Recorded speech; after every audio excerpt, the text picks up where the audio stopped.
Salamo lokola lo sambo na yo.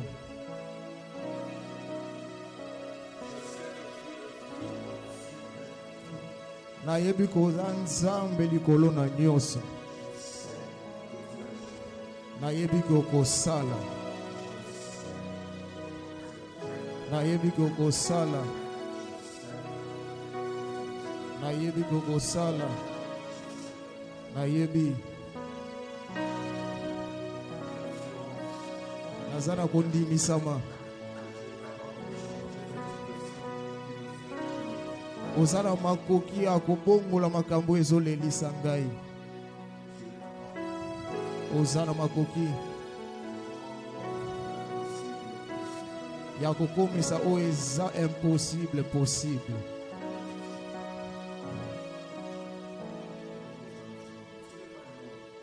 Oza moto te.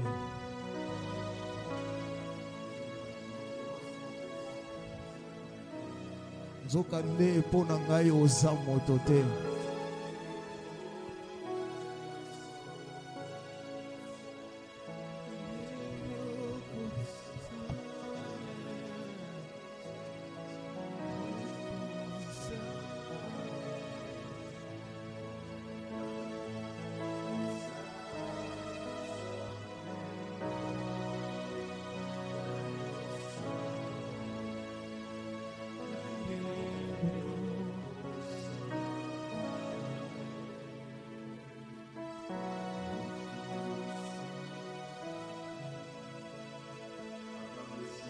Mettez la nzambe maboko.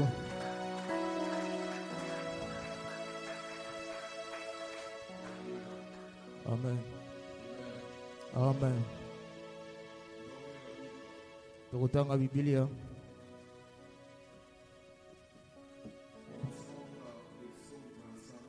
Tobandi na Psaume 25. Verset 4. Au bas de verset 4.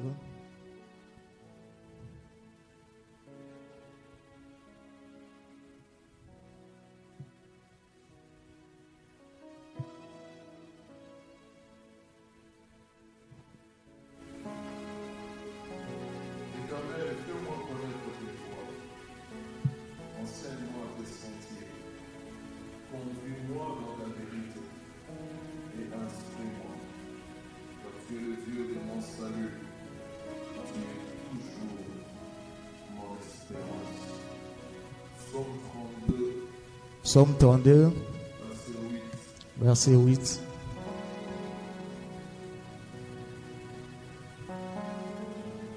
Je t'instruirai et te montrerai la voie que tu dois suivre. Je te conseillerai, j'aurai le regard sur toi. Romains 12. 1 tina 2.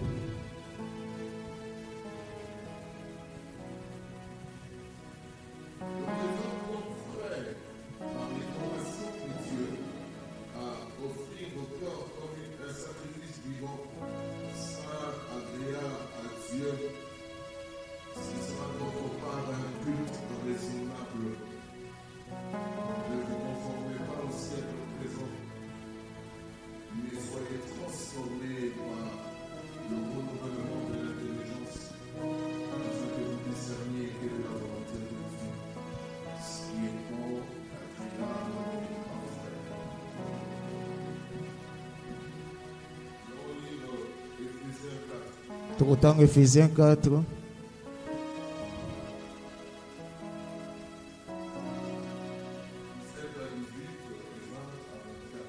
Kobandana 17 tina 18. Tozi 20 tina 24. Ephésiens 4.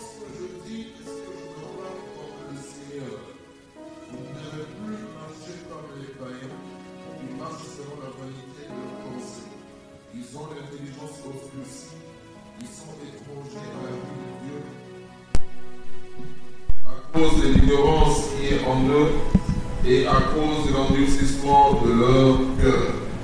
20 à 24. Mais vous, ce n'est pas ainsi que vous avez appris Christ, si du moins vous l'avez entendu, et si conformément à la vérité qui est en Jésus, et en lui que vous avez été instruits à vous débrouiller par rapport à votre vie passée, du vieil homme qui se corrompt par les convoitises trompeuses, à être renouvelé dans l'esprit de votre intelligence et à revêtir l'homme nouveau, créé selon Dieu dans toute justice et une sainteté que produit la vérité. Donc la vérité produit la justice et la sainteté. Bosolo ebotaka justice na bosantu. Laissons dans ça. Tolindoye bango. Ce soir, nous allons continuer notre série. Na pokwa lelo tokokontinue série na biso. Nous allons tenter de finir l'introduction qu'on a placée et pouvoir répondre un tout petit peu à la question de savoir comment savoir que je suis dans la parole. Tokokontinue introduction tobandaki ebongo toko silisa na ndenge ni koyeba volonté ya Nzambe. Le sujet de la volonté de Dieu est très important.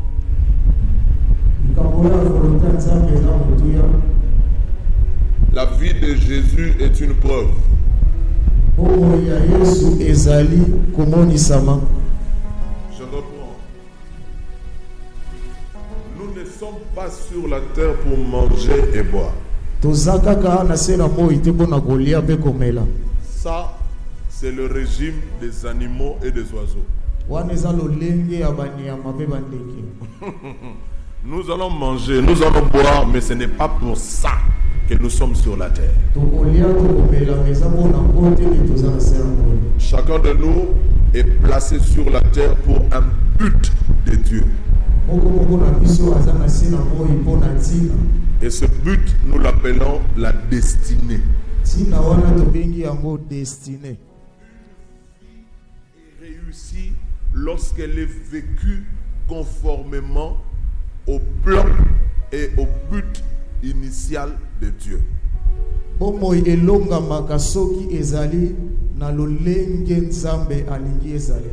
tu n'as pas réussi ta vie parce que tu as bâti de villas. Non. L'homme le plus riche de la terre a dit vanité de vanité, tout est vanité. Là, c'est l'homme le plus riche du temps passé, du temps de la Bible. Mais l'homme le plus riche de notre temps vient de divorcer.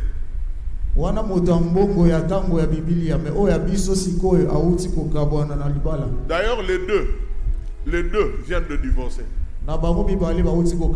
Il y a Bill Gates et l'autre là, le chauve là, je ne connais pas bien son nom. Je n'entends pas. Le patron de l'Amazon. Ok. Jacques Ma. Donc, bien aimé, le bonheur, c'est quand on a su, quand on a connu pourquoi je suis sur la terre.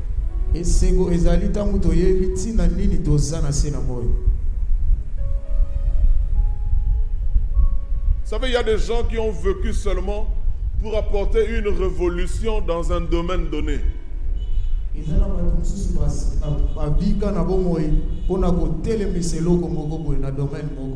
Je parle d'Einstein par exemple. Je peux parler de Mozart par exemple. Mozart est mort pauvre. Aujourd'hui, ses œuvres se négocient en termes de millions d'euros et de dollars.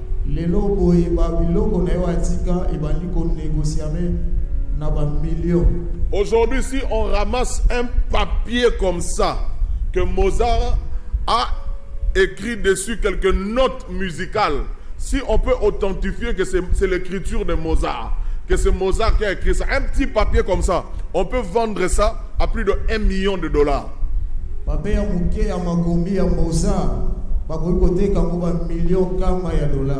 Que dire de Beethoven? Toloba nini pona Beethoven? Des gens qui sont venus sur la terre conscients Bato bayaki na sena moi du but de Dieu dans leur vie. koyeba tina na ye na boki. Ils ont tout sacrifié, ils ont vécu pour la chose et ils ont apporté un plus dans leur monde. Bakili makambo ebele po babakisa eloko moko na mokili oyo. Tant que tu croiras Tango okoyeba que ta vie se résume par rapport à la satisfaction de tes besoins élémentaires, je le répète, tu n'es pas différent des animaux et des oiseaux. Tango okokanisa bomoi na yo eza kaka mpona biloko ya mike ozosepela nango oza kokokana na banyama. Tu es venu sur la terre Oyaki na se na moi pour que quelque chose, po ke eloko moko dans un quelconque domaine, na esika moko puisse connaître une réforme, une révolution, une avancée. ezwa mbongwama. Et je disais Nazalaki koloba que la volonté de Dieu volonté ya Nzambe est définie dans la Bible elobami na Biblia comme tout ce qu'il y a de bon, d'agréable et de parfait. lokola nyonso oyo eza ya malamu ya motuya pe ya kokoka. On doit trouver les trois qualités ensemble. Tomoni bakalite wana misatu esika Bon, moko: agréable et parfait. malamu ya kokoka. Alléluia. Amen. Une autre chose que j'ai eu à dire, Eloko mususu nalobaki c'est que la volonté de Dieu se découvre. volonté ya Nzambe mitalisaka. Donc, on doit la chercher. C'est que il faut toluka yango. Il a dit lui-même, Alobi ye moko dans un verset très célèbre, na verset moko toyebi mingi: invoque-moi, benga ngai je te répondrai. nakoyanola yo, Je te montrerai des choses cachées, nakolakisa yo biloko ebombama, des choses que tu ne connais pas. biloko oyebi te. Je le dis le mercredi. Nalobaki yango mercredi eleki, Je l'ai écrit sur Facebook. nakomaki yango na Je Facebook, le répète maintenant. nabandeli yango lisusu. Dieu se révèle, Nzambe amimonisaka, mais c'est l'homme qui ne le cherche pas. eza moto nde azoluka ye te, C'est l'homme qui ne le cherche pas. eza moto nde azoluka ye te. Deuxième chose que j'ai eu à dire, Eloko ya mibale nalobaki: c'est que lorsqu'une fois la volonté de Dieu t'est révélée, tango volonté ya Nzambe emimonisa epa na yo, tu dois l'accepter. il faut ondima ngo. Il n'y a pas mieux pour toi que ça. Eza na eloko mosusu ta motuya ke yango. Il n'y a pas autre source de bonheur pour ta vie que la volonté de Dieu. Eza na lolenge mosusu ya esengo lokola La volonté ya volonté de Nzambe Dieu te. s'accepte. Volonté ya Nzambe endimisamaka. Tu dois l'accepter. Il faut ondima yango. Et la troisième chose, Eloko ya misato, après que tu l'aies découverte, kolandisama oyo yo moni, après que tu l'aies acceptée, tango ondimi yango. la troisième chose, Eloko ya misato, il faut connaître dans la volonté de Dieu qui t'est révélée quelle est ta part des responsabilités en tant qu'homme. esengeli oyeba na volonté ya Nzambe oyo emonisami epa na yo, par na yo eza nini na likambo yango. Il y a des promesses qui ne s'accompliront pas parce que l'homme a ignoré quelle a été sa part des responsabilités dans l'accomplissement de cette promesse. Eza na bapromese mosusu kokokisamaka te mpo moto abosani oyo ezali ya motuya mpo na ye asala. Lisez Juge, Totanga Juge, vous allez voir tokomona les territoires que Dieu a promis à Israël depuis le temps d'Abraham, chapitre 15, chapitre 17 de Genèse. baterritoire oyo Nzambe alakaka epai ya Abraham kobanda chapitre 15, Pour lequel il a manifesté de signes éclatants, de plaies, de prodiges, de miracles en frappant les Égyptiens. Il a fait sortir Israël de manière spectaculaire. mpo na yango alakisaki bilembo ya kobeta bana Egypte na bapota na biloko ebele mpo na kolakisa bana Israel monene na ye. Il a séparé la mer en deux.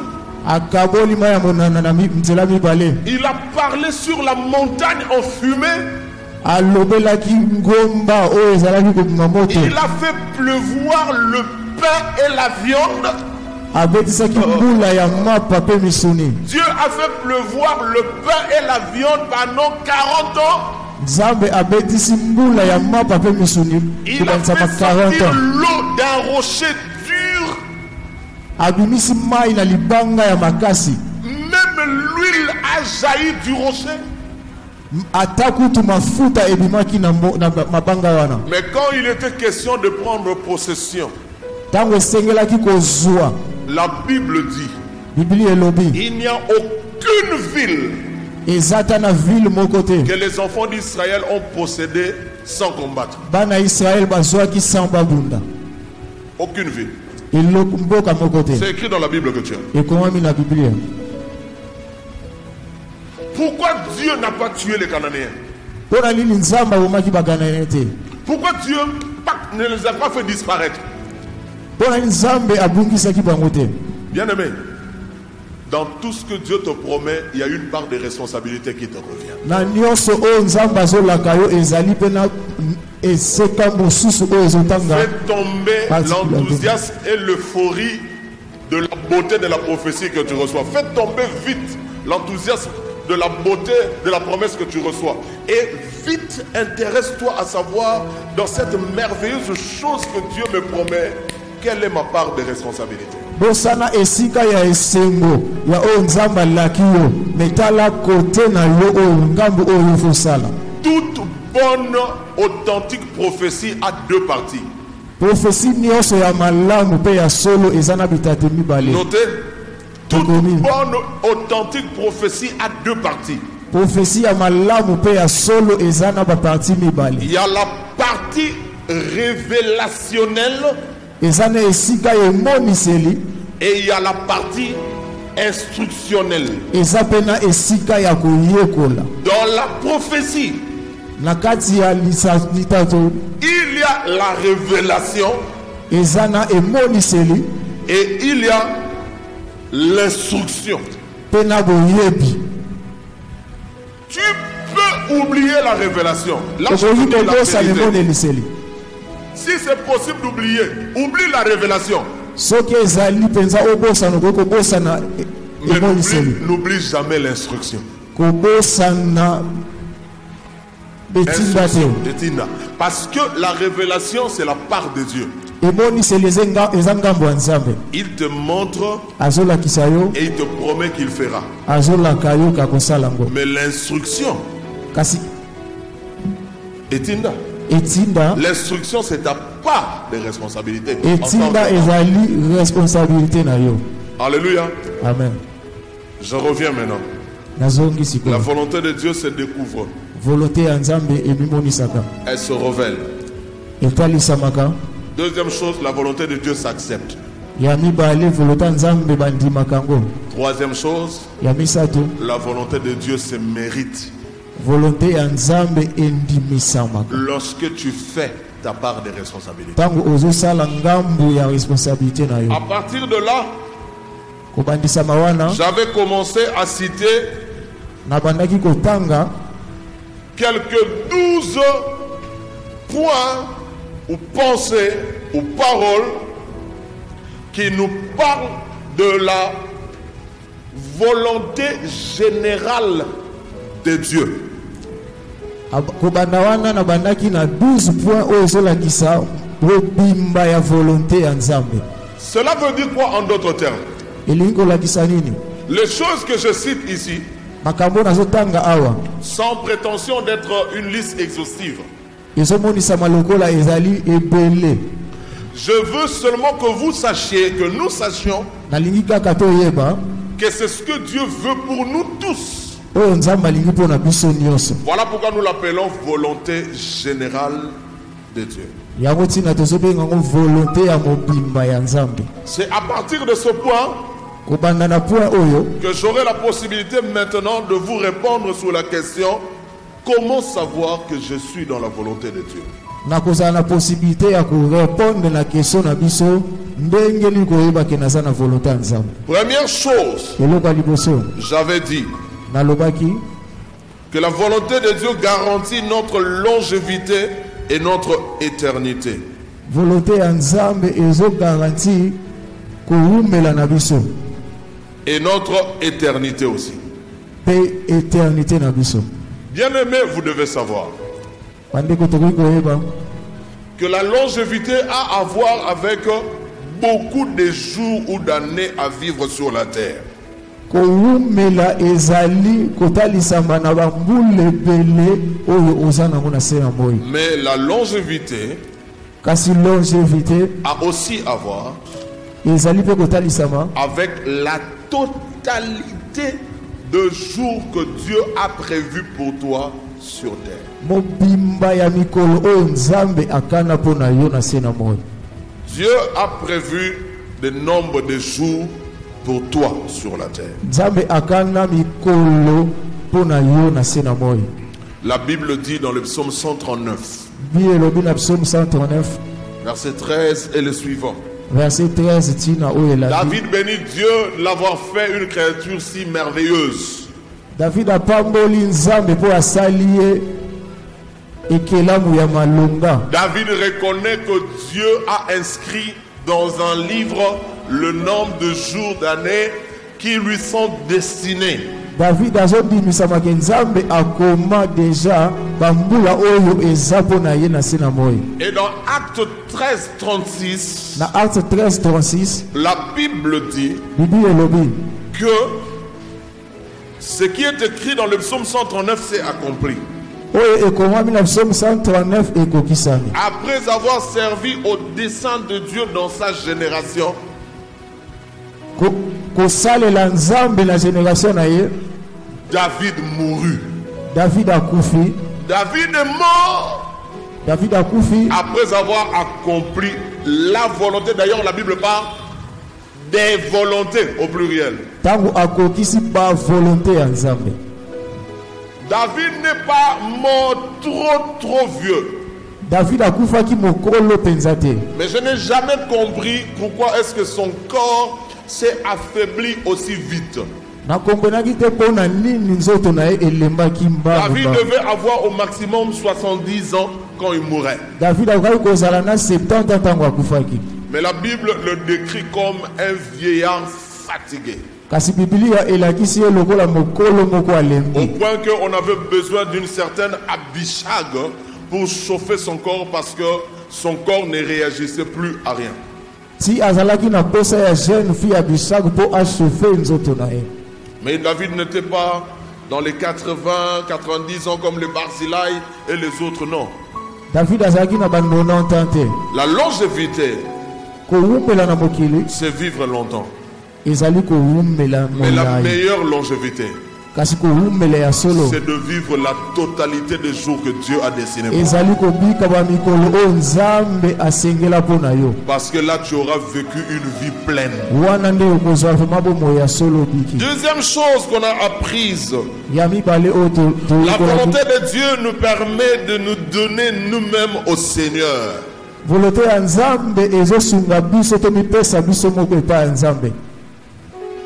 Celui qui a découvert la volonté de Dieu, oyo ayebi volonté ya nzambe il va vivre une vie de consécration. akobika bomoi ya bosantu. C'est ce que Paul dit dans Romains 12. yango nde paul alobi na Romain 12. Troisième chose, la volonté de Dieu, c'est notre sanctification. ya misato volonté ya nzambe ezali bosantu na biso.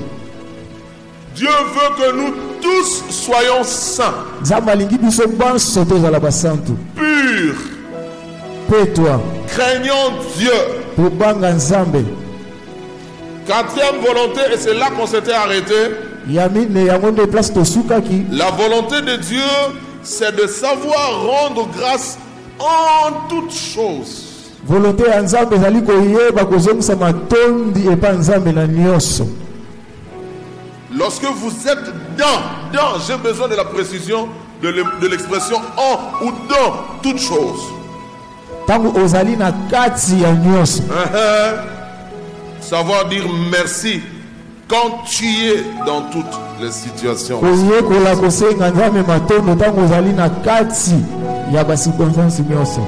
J'ai publié ça sur Facebook. Un frère m'a écrit aujourd'hui, il dit, papa, ce n'est pas facile, hein? nakomaki na Facebook frère moko atunaki nga papa eza facile te. Je voulais lui répondre, mais je n'ai pas écrit. Mais voilà ce que je voulais lui répondre. nalingaki nayanola ye me nakomaki te nalingi sikoyo nayanola ye. Généralement, dans la vie, les choses faciles, ce sont les choses que d'autres personnes feront pour nous. mingi makambo oyo eza facile eza ntango bato mosusu basali mpo na biso. La plupart des choses que nous-mêmes ferons pour nous, la plupart de ces choses seront difficiles. La chose est facile lorsque c'est quelqu'un d'autre qui le fait pour toi. Rapidement, cinquième chose. Écrivez, la volonté de Dieu est que nous annoncions la promesse de la vie en Christ. Volonté ya Nzambe ezali ete totatola ba promesse ya Nzambe. La volonté de Dieu est que nous annoncions la promesse de la vie en Christ. Volonté ya Nzambe ezali to annoncer promesse ya Nzambe na vie ya Yesu. Cela veut dire quoi? La promesse de la vie en Christ. Et la kisini ni promesse ya bomoi na kati ya Yesu. Il est tout simplement question du salut. Ezaka kalikambo ya salut. De l'évangélisation. Évangélisation. 2 Timothée 1:1. 2 Timothée 1:1. C'est là que nous trouvons le passage. La volonté de Dieu est que nous annoncions la promesse ou les promesses de la vie en Christ. Volonté ya Nzambe ezali totatola bomoi ya Yesu. Paul, apôtre de Jésus-Christ, par la volonté de Dieu pour annoncer la promesse de la vie qui est en Jésus-Christ. Donc, bien-aimés, c'est la volonté de Dieu pour nous. Que chacun de nous évangélise. La dernière fois que tu as gagné une âme, c'était quand?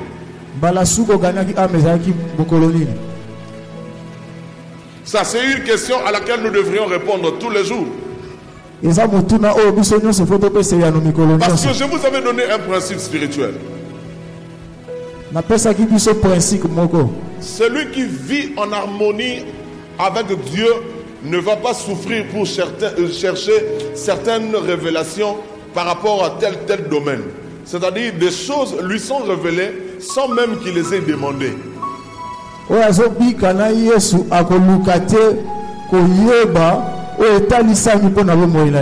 Vous connaissez la fameuse phrase que nous citons ici.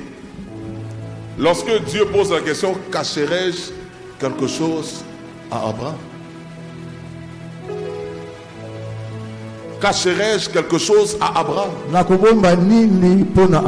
Et de ces choses, il y a même des choses qui ne concernent pas directement Abraham. Parce que quand il dit ça, non seulement qu'il a révélé à Abraham par rapport à la naissance d'Isaac, mais il a aussi révélé à Abraham la situation ou le jugement qu'il allait porter sur Sodome et Gomorrhe.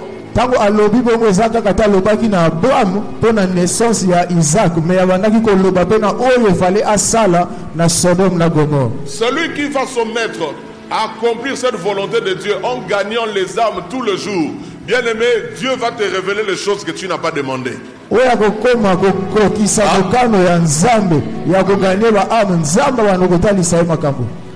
Sixième chose, la volonté de Dieu est que tous les hommes soient sauvés.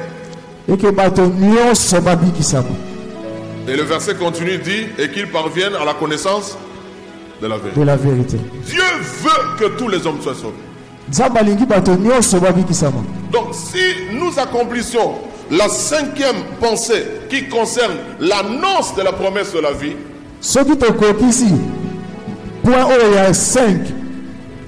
d'annoncer la promesse de la vie, donc évangéliser, nous serons en train d'accomplir notre part de responsabilité pour que Dieu accomplisse la sienne en sauvant tous les hommes.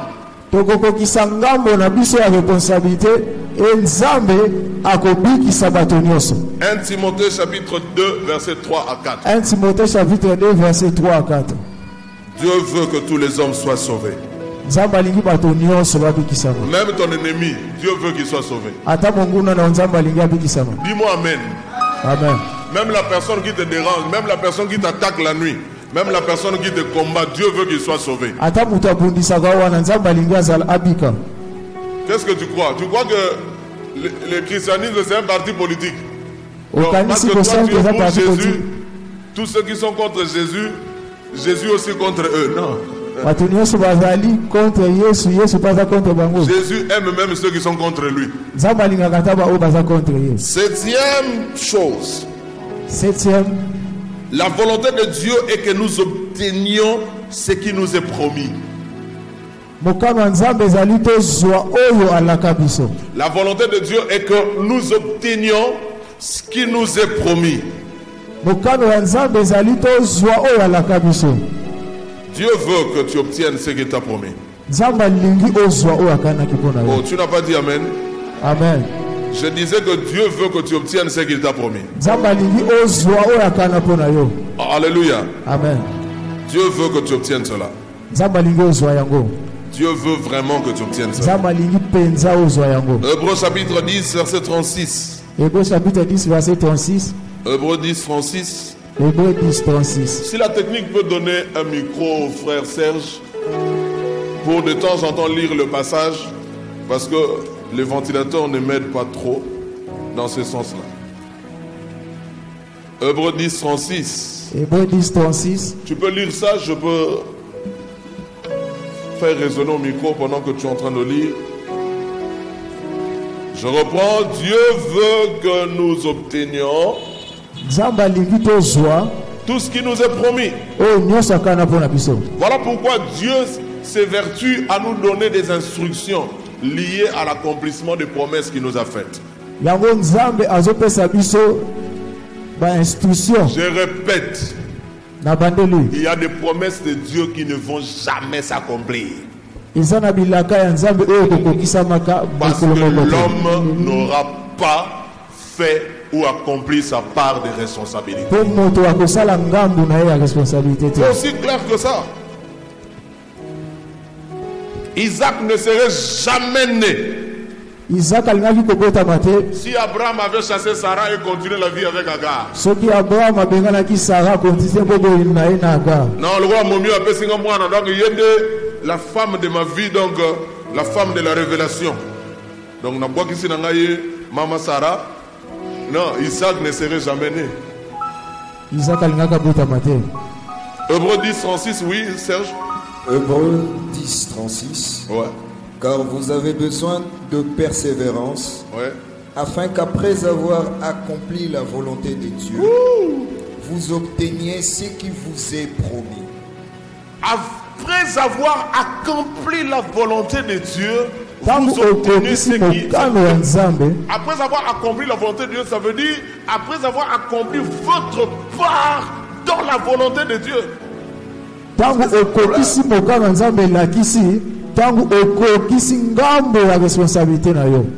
Vous allez obtenir tout ce qui vous est promis. Pourquoi les promesses de Dieu dans ta vie traînent? Pourquoi certaines prophéties de ta vie ne s'accomplissent pas? Tu as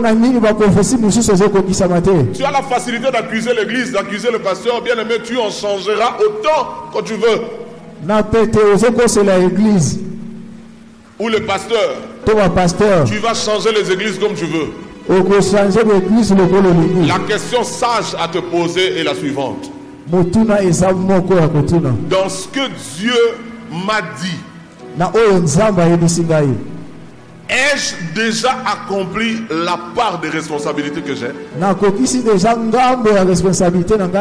Et si je n'ai jamais su, je n'ai jamais connu l'importance de cet aspect de choses, quelles sont les parts de responsabilité qui me reviennent dans tout ce que Dieu m'a promis?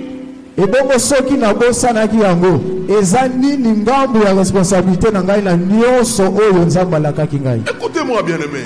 La vie de prière ne doit pas se limiter seulement à demander à Dieu Yahweh, Yahweh Salah. Le Yahweh Salah veut que toi aussi tu salais.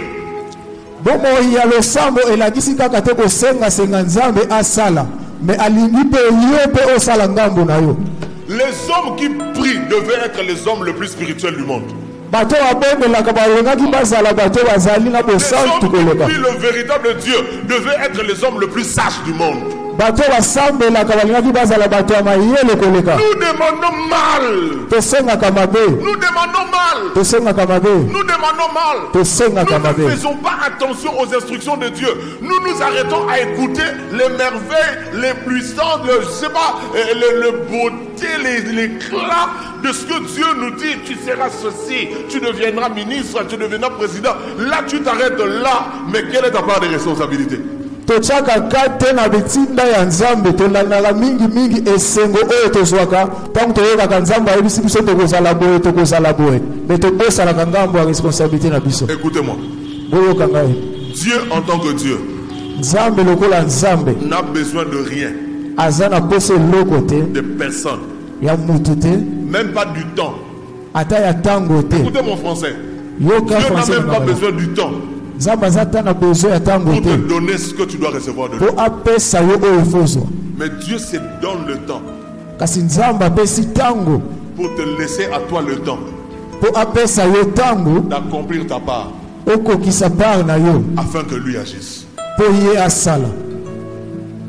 Alléluia. Amen. Dans Job, la Bible dit, Na Job bibi elobi Dieu n'a pas besoin de délai.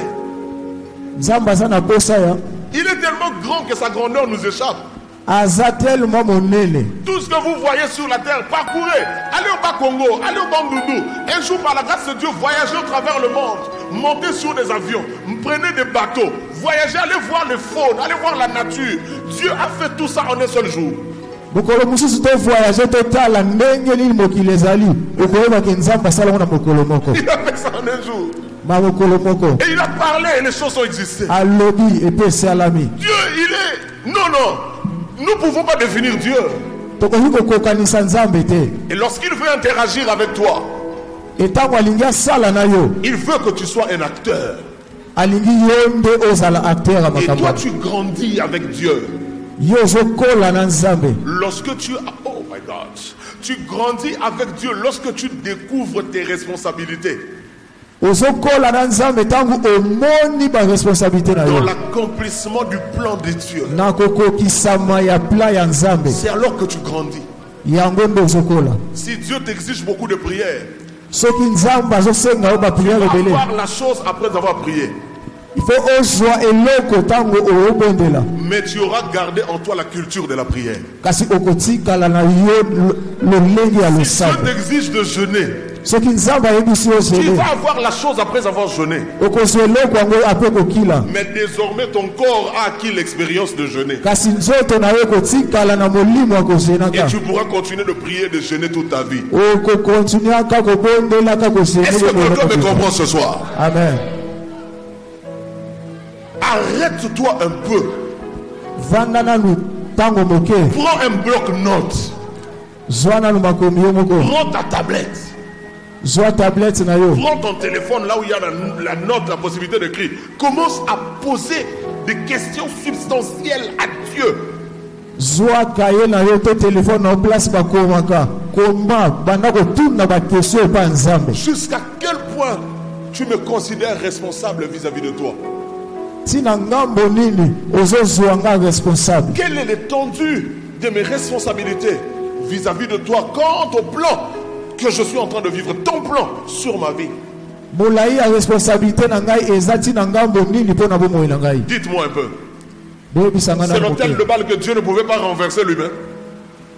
banzambe ya bali nzambe akokaki korenverse yo moko te. Au temps de Gédéon, au temps de Gédéon, na ntango ya Gédéon si l'arche s'est occupée de Dagon soki arche esokipaki na Dagon sans la présence d'un homme, ata moto azalaki te Dieu ne pouvait pas de lui-même renverser l'autel de balle du nzambe papa akokaki de ye moko te Gédéon. kolongola hotel de bale ntango ya Gédéon. Mais il a voulu que ça soit la part des responsabilités de Gédéon. alingi Gédéon azwa ngambo ya responsabilité. Quelle est la part des responsabilités qui te revient? ngambo nini ya responsabilité eza na yo. Le dimanche 23, quand je vais citer ce point-là, dimanche 23 ntango na kotanga point il y a wana quelque chose qui va commencer à fonctionner dans ton corps. eloko moko ekobanda kosalema na bomoi na yo. Parce que qu'est-ce qui arrive? eloko nini ekomaka Quand Gédéon accomplit sa part des responsabilités, ntango Gédéon asali ngambo ya responsabilité na il ye prend la trompette, azwi trompette il sonne, abeti comme ici dans la commune de Lemba. neti awa na komi na Lemba Les gens qui sont dans la commune de Kinshasa entendent. bato baza na komi na Kinshasa bayoki. Dans la ville, lorsque tu as rempli ta part de responsabilité, l'onction dans ta vie va fonctionner comme la trompette de Gédéon. Les gens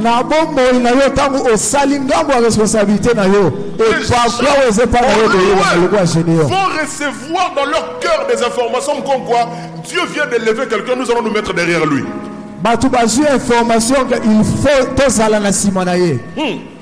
Dieu vient de susciter quelqu'un parmi nous. Nous devons l'entourer pour accomplir les exploits que Dieu veut accomplir au travers de nous.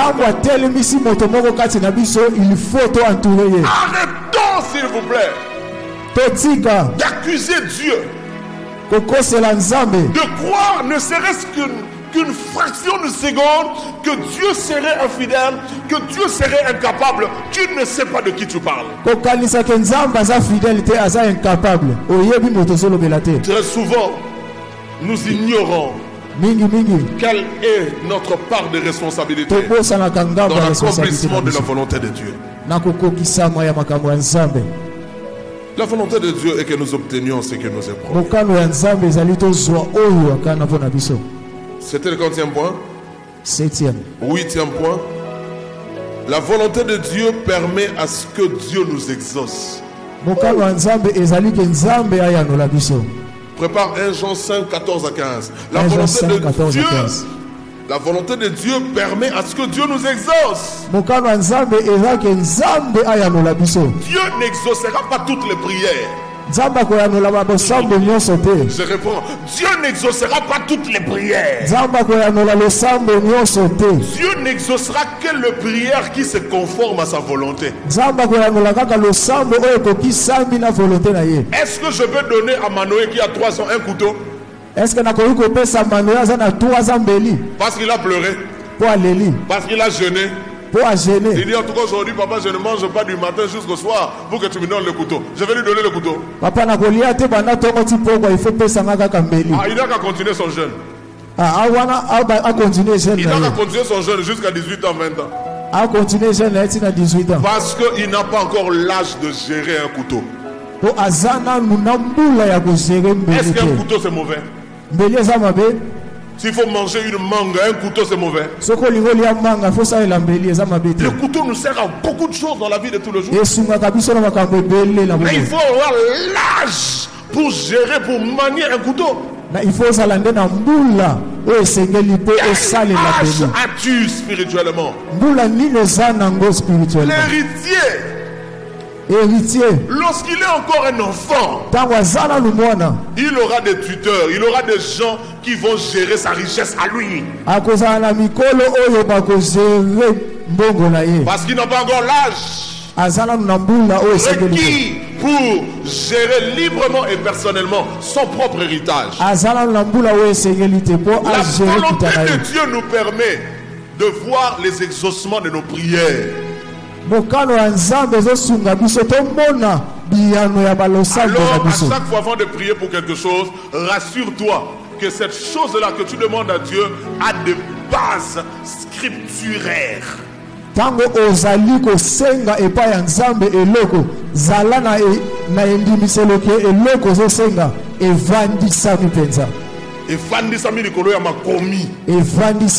y a des écritures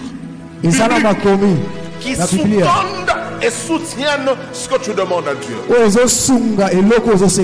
Maintenant, attention. Ce qui est écrit dans la Bible, c'est la volonté générale de Dieu. Mais il existe aussi une volonté spécifique et personnelle de Dieu pour toi. C'est là que le logos prend la dimension du Réma. Ce qui est écrit pour tout le monde, mais dans ce qui est à tout le monde, il y a une portion pour toi. Et quand tu pries, non seulement que ta prière doit être fondée sur les Écritures, mais tu dois aussi la fonder sur la portion de ta vie que tu connais, qui t'est réservée. Dieu a dit prêcher l'évangile jusqu'aux confins de la terre, jusqu'aux extrémités de la terre. Vrai ou faux? Est-ce que toi tu seras allé dans tous les pays du monde? Non, c'est pas vrai. Tu ne pourras pas. Qu'on se le dise. Si Dieu, le Saint-Esprit, pouvait empêcher à Paul dans Acte 16 d'aller dans 2 villes pour prêcher l'évangile, ce qui Saint-Esprit a péqué, ça qui Paul a qu'il y a 2 villes côté à Samomalamu. il y a des milieux où tu ne pourras pas aller prêcher l'évangile. Si tu pourras aller, ce ne sera pas peut-être pas le moment où tu voudras y aller. Voilà pourquoi tu dois connaître la parole. À chaque fois que tu pries, notez ça. Tu dois avoir un minimum de 2 références bibliques il faut sur lesquelles s'appuie ta prière. Pourquoi ça? Il y a un principe dans la Bible qui dit lorsque tu veux avoir raison en justice, tu dois avoir au moins 2 témoins. Il faut Maintenant dans Ésaïe, la Bible dit, Dieu dit, lorsque vous venez me voir en prière, présentez vos moyens de défense. Présentez vos moyens de défense. C'est écrit dans 2 passages, Ésaïe 41, aussi dans Ésaïe 43. C'est écrit. Si j'ai bonne mémoire. Présentez vos moyens de défense. J'ai besoin de me marier. Je viens devant Dieu. Je lui dis, Père Céleste, dans le nom de Jésus, je m'approche devant toi pour te demander ce que tu m'as promis dans la parole. En effet, toi-même tu as dit, il n'est pas bon que l'homme soit seul. On dit l'homme là, l'homme y compris la femme. Je viens. La Bible dit encore, et là c'est seulement pour les sœurs. Dans 1 Timothée 5,14, l'apôtre Paul dit, je veux que le jeune fille se marie. Une sœur en Christ peut s'appuyer sur ce texte là et réclamer le mariage à Dieu. Alors tu peux trouver beaucoup d'autres passages qui sont corollaires à cela. Dans Proverbe il est dit, on peut hériter de ses pères des richesses de grands biens. Mais une bonne femme est un don de l'Éternel. Oh Dieu, donne-moi ce don. Ce don que tu as préparé pour moi. Alléluia. Amen. Quand tu pries comme ça, bien-aimé, tu as tes 2 pieds sur la parole. Tu pries en accord avec la volonté de Dieu. Alors que dit l'apôtre?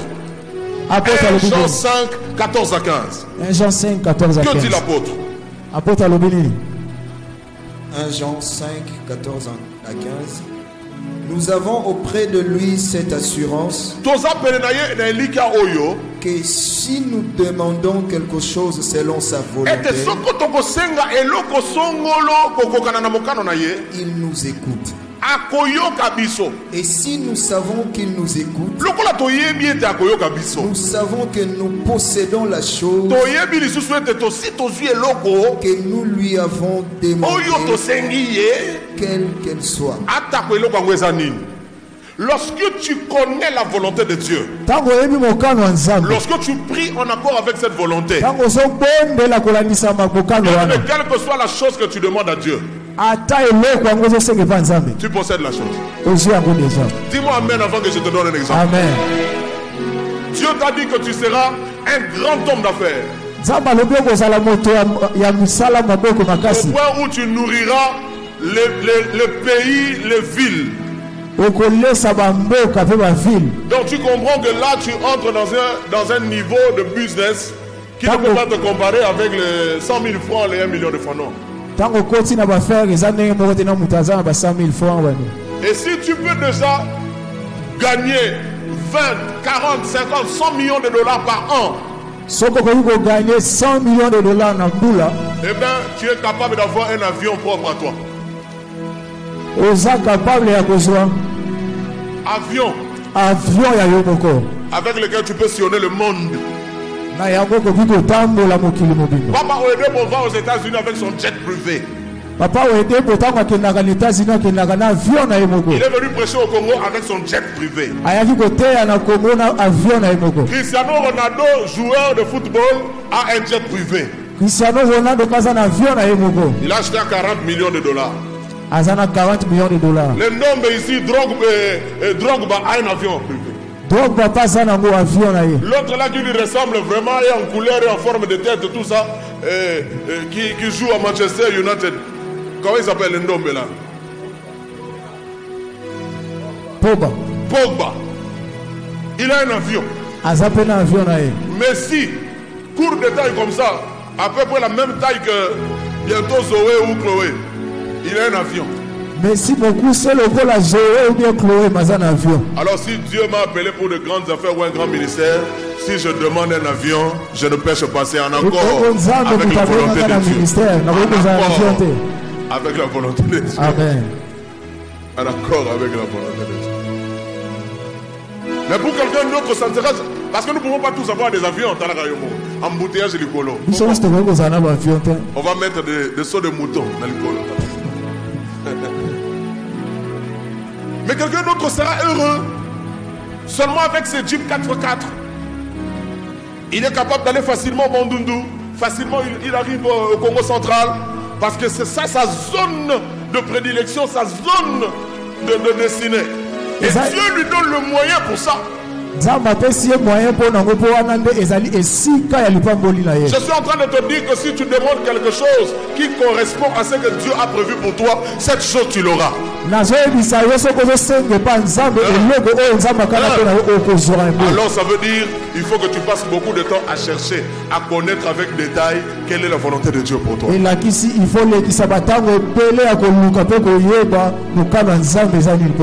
point maintenant. 9e. La volonté de Dieu est que nous réduisions en silence les ignorants et les insensés. Que nous réduisions en silence les ignorants et les insensés. Alors,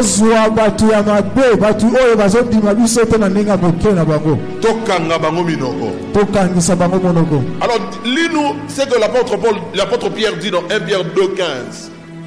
1 Pierre 2,15. Je vous recommande la lecture de 1 Pierre 2,15 et la lecture de tout le chapitre 4.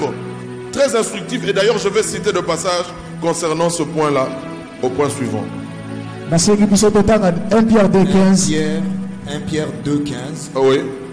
Car c'est la volonté de Dieu qu'en pratiquant le bien, vous réduisiez au silence les hommes. J'ai voulu qu'on lise le texte pour qu'on apprenne comment réduire au silence les ennemis et les insensés. Car c'est la volonté de Dieu. Car c'est la volonté de Dieu. Oui. Qu'en pratiquant le bien, vous réduisez au silence les hommes ignorants et insensés. Hier à la maison, j'étais seul avec les enfants, ils jouaient. Et à un moment, Manuel ne voulait pas que son grand frère Zoé soit à côté de lui parce que chacun avait un téléphone et il y avait des dessins animés, donc le bruit. Et il ne voulait pas que son grand frère soit à côté de lui de peur que son grand frère ne le dérange avec ce qu'il est en train de faire.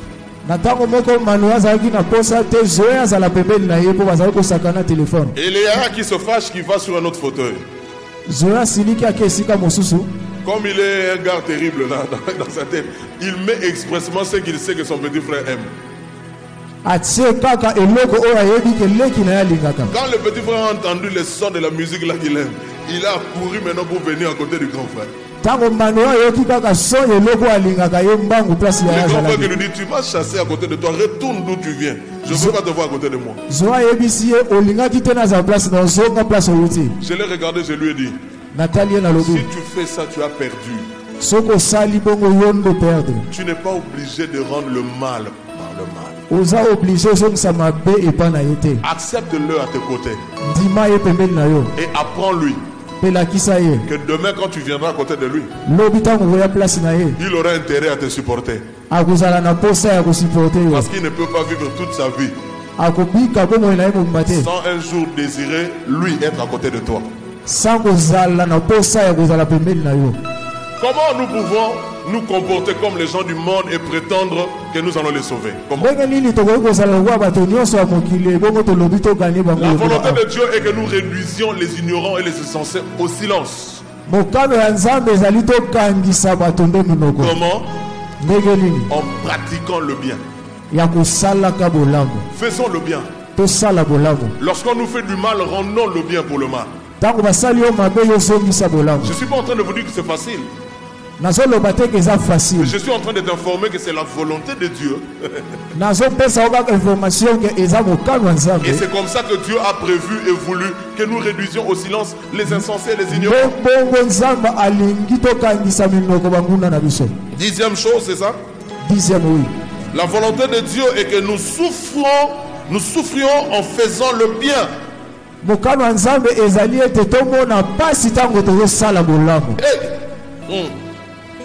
C'est la volonté de Dieu que nous souffrons en faisant le bien. Lisons ces deux passages.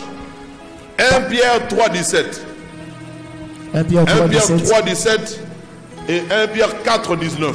1 Pierre 4,19. 1 Pierre 3,17. 1 Pierre 3,17. Ouais. Car il vaut mieux souffrir. Car il vaut mieux.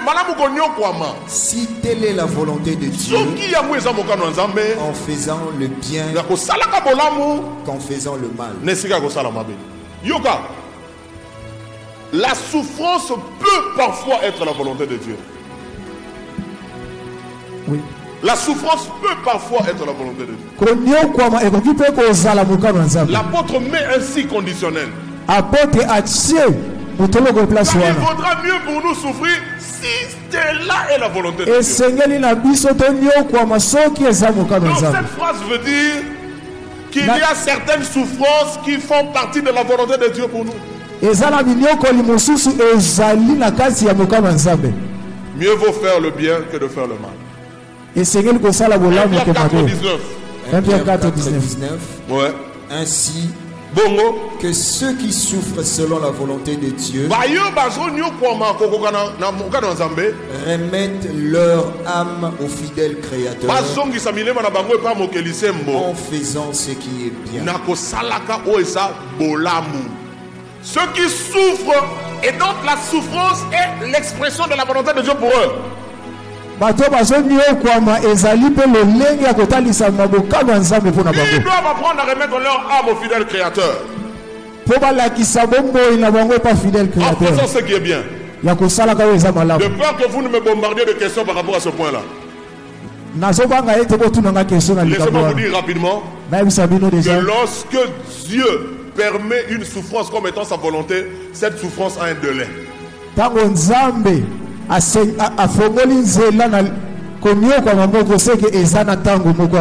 le temps de gloire que cette souffrance engendre te fera oublier le temps de souffrance que tu as enduré.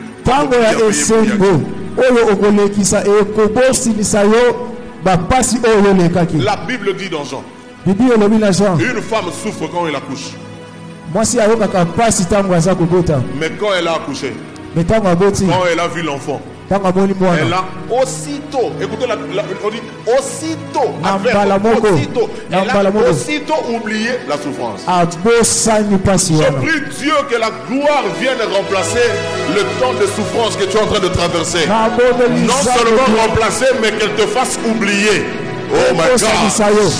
Qu'elle te fasse oublier le temps de souffrance.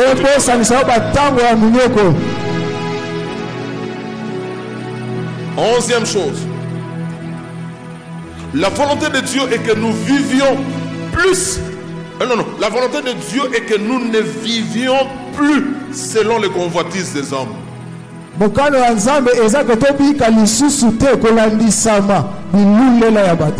volonté de Dieu est que nous ne vivions plus selon les convoitises des hommes.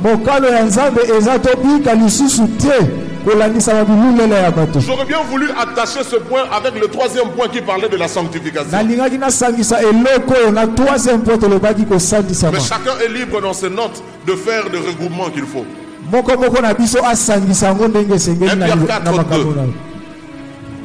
1 Pierre 4, 2. 1 Pierre 4, 2. Oui, rapidement s'il vous plaît. Afin de vivre non plus selon les convoitises des hommes, mais selon la volonté de Dieu, pendant les temps qui lui restent à vivre dans la chair. Oh my God. Bien aimé, écoute-moi. Pendant les années qui te restent à vivre sur la terre, ne vis plus selon les convoitises des hommes. Ce verset biblique, passe une nuit de prière avec ça. Passe des heures, de minutes de prière avec ce seul verset. Oh Dieu, fais-moi grâce. J'ai commis des erreurs dans mon parcours. J'ai eu à trébucher dans ma marche avec toi. Mais s'il te plaît, Seigneur, dans le temps qui me reste à vivre, donne-moi à ne pas marcher selon la convoitise des hommes. Alléluia. Amen. C'est une belle prière, n'est-ce pas? Dernière chose, 12e. Connaître la volonté de Dieu rend sage et donne une direction claire pour notre vie. Connaître la volonté de Dieu rend sage et donne une direction claire à notre vie. C'est ce que nous avons lu dans Éphésiens. Mais ajoutez le texte d'Éphésiens 5, 15 à 17. Si tu peux nous le lire, Éphésiens 5, 15 à 17. Éphésiens 5, 15 à 17. Allons-y rapidement, on termine. Éphésiens 15. Ouais. Éphésiens 5, 15. 15 à 17. Prenez donc garde afin de vous conduire avec circonspection, non comme des insensés, mais comme des sages. Sages. Continue jusqu'à 17. Rachetez les temps car les jours sont mauvais. Oui. C'est pourquoi ne soyez pas inconsidérés. Ne soyez pas inconsidérés. Mais comprenez quelle est la volonté du Seigneur. Alléluia. Sage. Rachetons les temps. Car les jours sont mauvais. Ne soyez pas inconsidérés. Vous soyez capable de discerner quelle est la volonté de Dieu. Le psalmiste dit: je suis plus sage que mes pères, parce que je connais la parole, qui est la volonté de Dieu. Eliou dit: j'ai cru que le nombre de jours parlerait, que les cheveux blancs vont parler. Mais je comprends que dans l'homme c'est l'esprit. Dans l'homme c'est l'esprit. Dans l'homme c'est l'esprit. Je prie Dieu que tu commences à développer la sagesse qui n'est pas de ton âge. Je prie Dieu qu'on puisse trouver en toi la sagesse de vieux. Parce que seulement ta vie se conforme à la volonté de Dieu. Prenez ces deux perles. Première chose, l'obstacle majeur, nous avons lu ça dans Éphésiens 4. L'obstacle majeur qui empêche de connaître la volonté de Dieu, qui empêche de vivre la volonté de Dieu, c'est lorsque nous vivons comme les gens du siècle présent. La phrase est longue, mais comme le passage est là, Éphésiens 4, 17 à 18, je me limite là et je veux revenir. Éphésiens 4, 17 à 18. Ce qui empêche à un chrétien de connaître et de vivre la volonté de Dieu, c'est lorsqu'il accepte de vivre comme les gens de ce monde. La Bible dit dans Éphésiens 4, Bible lobi na Ephésiens 4. Ils marchent selon la vanité de leurs pensées. Azotambola lokola au pluriel, pas comme au kilo. Ils marchent selon la vanité de leurs pensées. Azotambola lokola baposa ya ba ibisengo na bango. Et ils ont l'intelligence obscurcie. Bazana mayele ya kobunga. Ils sont étrangers à la vie de Dieu. Bazali ba étranger na bomo ya Nzambe. Ne leur prêchez pas la sanctification, ça ne leur sert à rien. Côté ya sanctification totali bangote. La Bible dit lorsque vous apprenez ces choses à des gens qui n'ont pas la vie de Dieu, c'est comme si vous faisiez porter au pourceau, au port des objets d'or. Bible lobi soki bozola kisabato oyo makambo eza volonté ya Nzambe eza lokola bozola kisango epa bangulu. Eza kwa bozola kisabangulu ba chaînette à or na ba bracelet ola tsango ngulu. Encore t'en na potopoto mais ça na bosoto. Deuxième perle. Ya mibale. Lorsqu'on vit en communion avec Dieu, le Saint-Esprit nous fait connaître la pensée de Dieu. Ephésiens 4, 20 à 24 qu'on a lu. Ephésiens 4, 20 à 24. Maintenant je réponds à la question, comment savoir qu'on est dans la volonté de Dieu? Première réponse, rapidement. Que cette volonté de Dieu soit générale ou spécifique. La volonté de Dieu se révèle. Parce qu'elle se révèle. La première façon pour se rassurer qu'on est dans la volonté de Dieu, c'est par la lecture de la Bible et par la prière.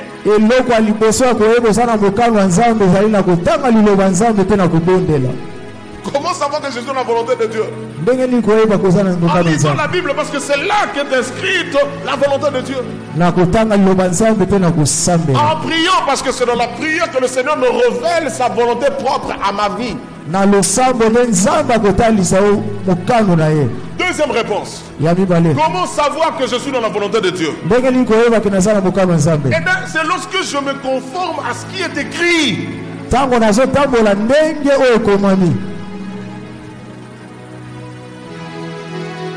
C'est lorsque je me conforme à ce qui est écrit. Qu'est-ce qu'on ne voit pas de nos jours? Dernièrement, certains prêtres catholiques se sont révoltés contre l'ordre du Vatican.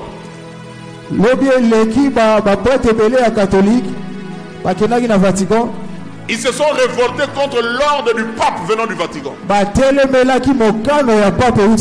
s'est passé en ce week-end ou lundi. Certains prêtres allemands viennent de bénir le mariage des homosexuels.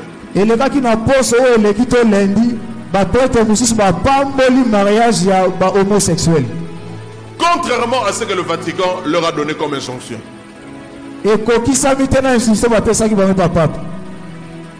Ces gens-là, s'ils ont besoin de se poser la question, est-ce qu'ils sont dans la volonté de Dieu? La réponse est non, parce que la Bible dit clairement qu'un homme ne peut pas épouser un homme.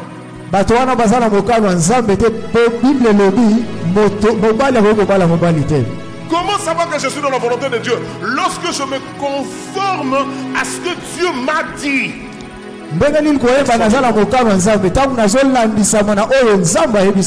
Lorsque je me conforme à ce qui est écrit, là, ça c'est la volonté générale.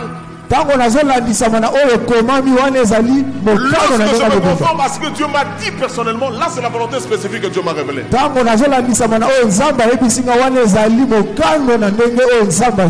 Dernière chose. Comment savoir que je suis dans la volonté de Dieu? La paix intérieure. La paix intérieure. La paix intérieure. Je vais vous choquer, mais c'est la vérité. Lorsque vous priez pour connaître la volonté de Dieu par rapport au mariage, Dieu n'est pas obligé de vous dire que c'est Brigitte votre femme. Dieu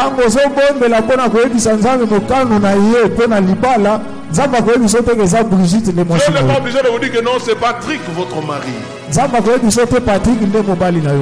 Mais lorsqu'il vous arrivera de prier en pensant à l'offre que Patrick vous a fait, sachant que c'est un enfant de Dieu, parce que là c'est la volonté de Dieu, que tu ne peux te marier que dans le Seigneur. Mais parce que dans le Seigneur il y a plusieurs frères. Il y a des Simon, il y a des Serge, il y a des Marvel, il y a beaucoup de frères célibataires. Mais lorsque c'est Patrick qui t'a proposé, quand tu pries par rapport à l'offre de Patrick, tu sens la paix dans ton cœur. Et bien ça c'est un élément que personne ne peut te ravir. bandeko baze bele na kati etonga metango oza ko bombela oyebi ke za pratique nde muto akotisaki demande na ye c'est que oza na kati ya mokano ya nzambe. Dieu peut te citer un nom. Nzambe akoki kotangela yo kombo. Dieu peut te montrer une image. Nzambe akoki komonisa elilingi. Mais il y a un dénominateur commun. Kasi eza na eloko moko ekokisami. Quand on est dans la volonté de Dieu, ntango oza na mokano ya nzambe on est en paix. oza na kimia. Je parle de la paix intérieure. Nazoloba kimia ya motema. Parce que les gens à l'extérieur peuvent s'opposer à tes choix. Bato na ndenga libanda bakoki kotelemela choix na yo.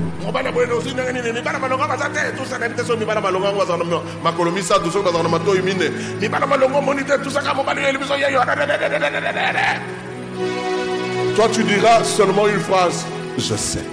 Tango koloba kaka eloko moko na yebi.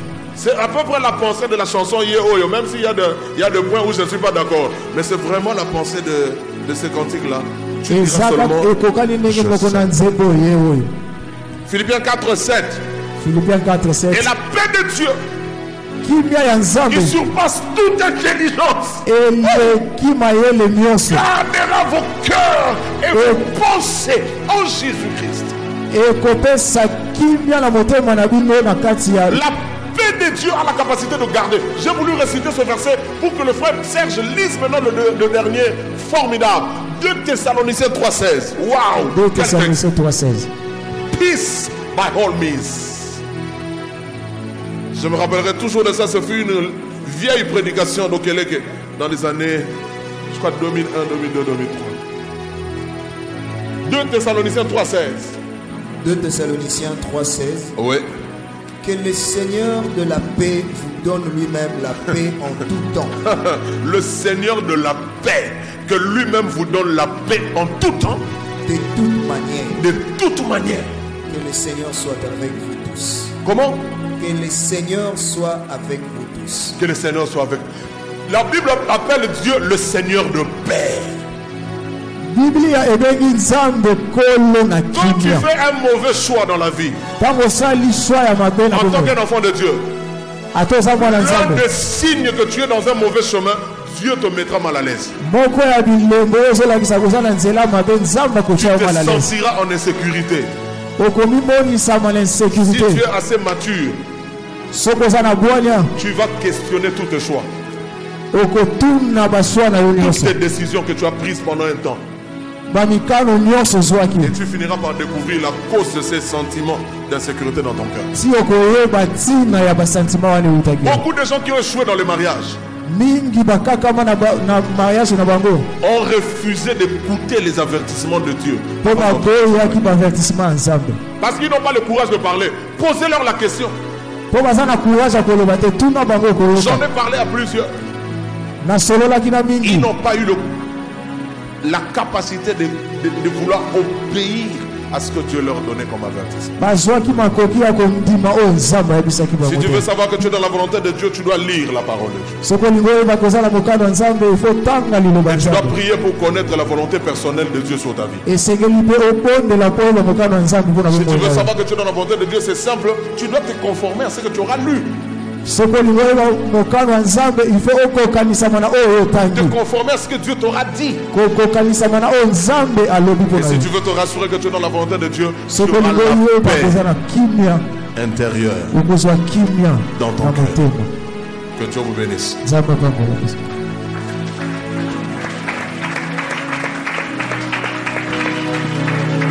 Tu peux mieux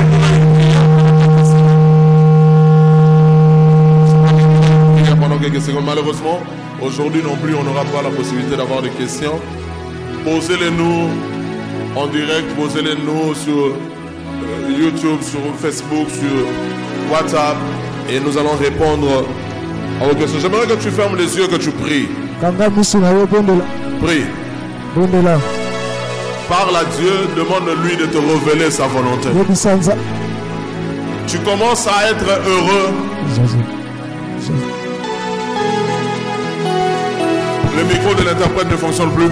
Tu commences à être heureux quand tu as découvert et tu as commencé à pratiquer la volonté de Dieu dans ta vie. Oh, je prie Dieu que tu vives ce bonheur. Le vrai bonheur.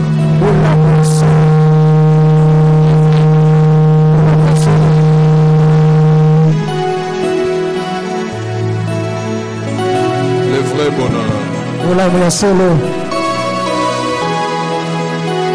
Le vrai bonheur.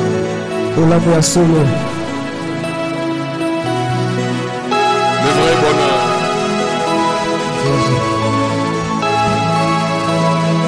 Le vrai bonheur.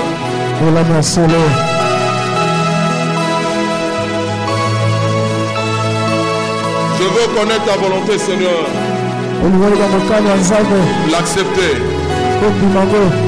Et payer le prix. Pour vivre la volonté de Dieu. C'est dans le nom de Jésus que nous avons prié. En demandant la grâce de vivre le restant de nos jours loin des convoitises de ce monde. Au nom de Jésus-Christ, nous avons ainsi prié. Amen. Amen. Acclame le Seigneur.